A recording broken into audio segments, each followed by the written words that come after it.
This is basically a vid to show what the last week is going to be about. You can see my army still set up back there.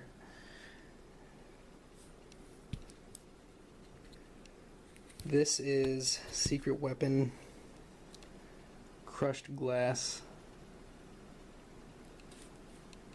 and it's meant to make shiny snow.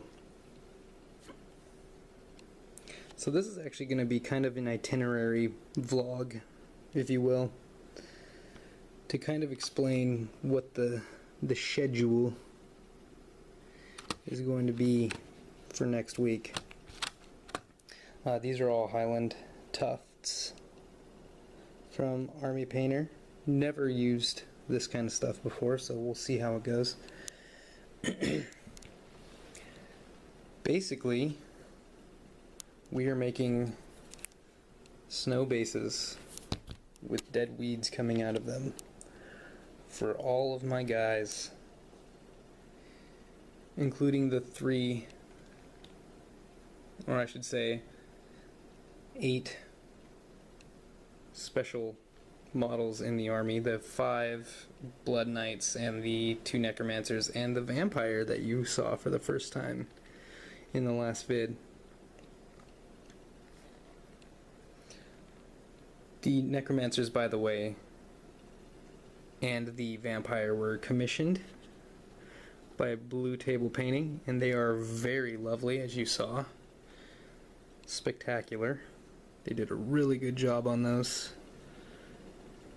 And then, like I said before, the 5 Blood Knights were painted to some ridiculous post-human level by none other than Jawa Balls.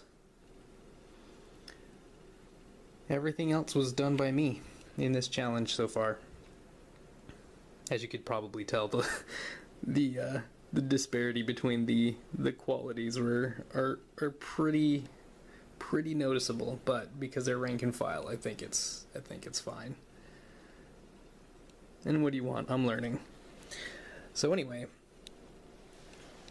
I'm going to be putting dead weeds and snow on my bases for the final week. The goal, obviously, the oath, if you will, of moment for this last week is to finish the vampire counts completely, bases and all. This next coming week should be fairly easy and fun, because really I've seen a lot of basing tutorials and it really seems like it's just painting on white glue, sticking a couple weeds on, and then dump it in snow, and then painting the edges. So it should be fairly quick and easy. Hopefully just a few days work, because that's what I have scheduled for it, which is a nice segue into kind of the plan for next week. The plan, I'm going to come over here. Sorry, I don't have my light set up, so we'll have to look at these guys in the dark, give it a different color perspective. So starting tomorrow, I wanted to kind of give a little bit of an explanation to this army. I mentioned before that I would love to do like a fluff piece, a little narrative on this army, all about her, obviously. I have I think a fairly interesting backstory for this army, and of course it's fledgling still. It's not massive by any stretch. I need a couple of things. In fact, my next steps are going to be probably to grow the skeletons out, because, you know, if you look at this army and you think one thing about it, of course that one thing is that I don't have enough skeletons. So, as you saw in that last vid, I had that extra box of skeletons, so I want to do an unboxing on that. That's probably going to come after the challenge, but that will be becoming integrated into this force. I also have, which we'll probably do at some point this week because it's part of the package, which I actually got these guys yesterday. The Necromancer, the Vampire. Come on, focus. Well, you saw her before. And then this Necromancer, who I love. This guy's just amazing. You probably saw in the when I was showing this army off with the light, you probably saw, you can kind of see it, that he's got like OSL going on. Just insane. This guy's cool. I just love his pose and the way that he looks. It's just awesome. Yeah. My army, complete with its lords and heroes. I'm so excited. But the next step is going to be those skeletons, and then after that I need probably a corpse card or two and some grave guard will be the next expansion. Apparently you can't leave home without your grave guard.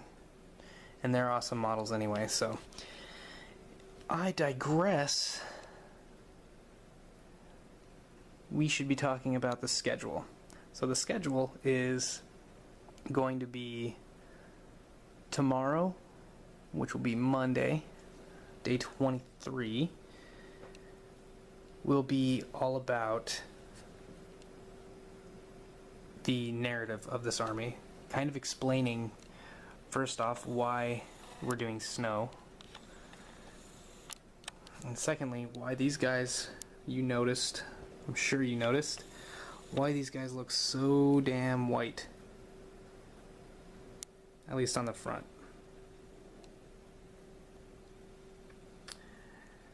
Just like these guys need a highlight, by the way, still, sometime after the challenge, these guys probably need a little more work done as far as like doing the hair and stuff, but there is actually a reason why they're so pale.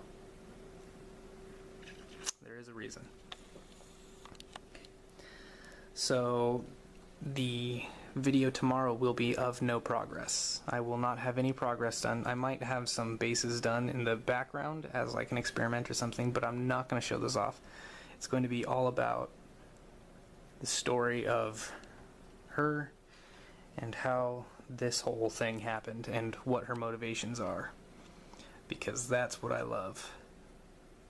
And fantasy is just asking for narrative. So that's going to be Monday, Tuesday, Wednesday, and Thursday, and Friday will likely be just progress updates on the snow bases.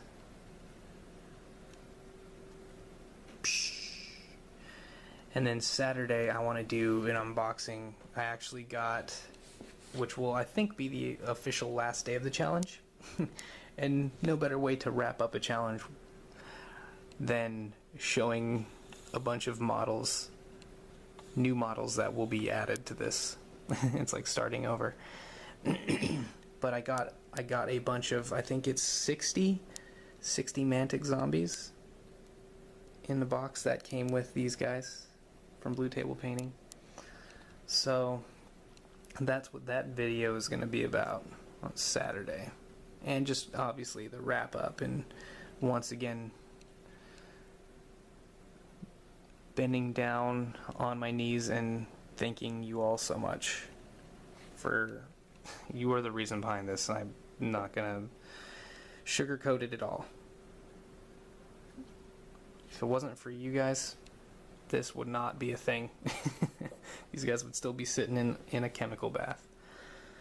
So that's the schedule for this coming week, and then after that the challenge will be over.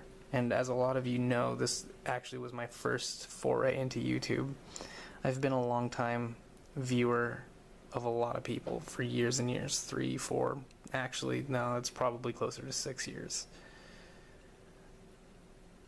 In fact, Jawa Balls and Fritz 40k Way of Samhan were the first 2 subscribers I had in this hobby, and they got me into Bell of Lost Souls and Blue Table Painting and a bunch of the big guys, Beasts of War, and then from there just exploded, and I got into just watching YouTube videos, watching you guys do what you guys do best, like 3/4 of my day every day at work. That's what sustained me. I long thought about getting a channel active, but I never knew how to first get off on it, get started on it, and that came out wrong. Just ignore that. I'm not going to edit that out. Sick, dirty mind. Yeah, I never knew how to get started on it, or what I would talk about. But this kind of gave me that push, and so I finally did it after years and years. I finally jumped in, and it's solely because of you guys. So I'm going to continue this, obviously, after the challenge is complete, with unboxings, tactic videos. I've talked to my buddy who does the hobby with me regularly, and we've got a couple of things lined up to get started. So definitely more coming from this channel, and I hope you stay with me. So yeah, that's day 22. The question is, and this is one I can answer very easily right now because I'm a Space Marine player. The question is, what army needs the most love? I'm gonna pick 40k because I've heard, first off, I've never played fantasy, so I can't say personally, but I have heard that fantasy, being a superior system rules-wise, doesn't necessarily struggle with army scaling and codex creep as much as 40k does. Even the worst army in fantasy has options, and you can manage in certain ways. So I'd have to pick 40k because I don't think any army in fantasy needs love as much as some of the armies in 40k. That said, as a Marine player, I have to say Space Marines need the most love right now. And I was actually talking about this yesterday with my friend, and it's weird. At least to me it's weird because it feels like just yesterday the hobby was a completely different shape. Everyone was talking about how GW cared only about Space Marines, how, oh great, another Space Marine Codex came out. Oh look, GW loves the Space Marines again. Big surprise there. Yet in recent months, in fact probably since 6th edition came out a year ago, Space Marines have suffered completely, and they've almost been completely forgotten. MEQ, the Marine equivalent concept, I don't think really exists anymore. It used to be a baseline for measuring a standard infantry troop, which was just against a tactical Marine. And it used to be kind of this baseline average. Now the only thing it measures is the rock bottom of what you can be. Overpriced, doesn't have as many cool tricks and options available to them as the new infantry for the new armies goes. And they're really lagging behind. You don't really see a Marine army out there anymore, at least without allies, without copious amounts of Eldar or Tau or Necron allies. So they definitely, I think, need the most help. Snow bases coming up this week. Tomorrow you're going to get the story of what these guys are all about. I hope you're as jacked about it as I am. Later.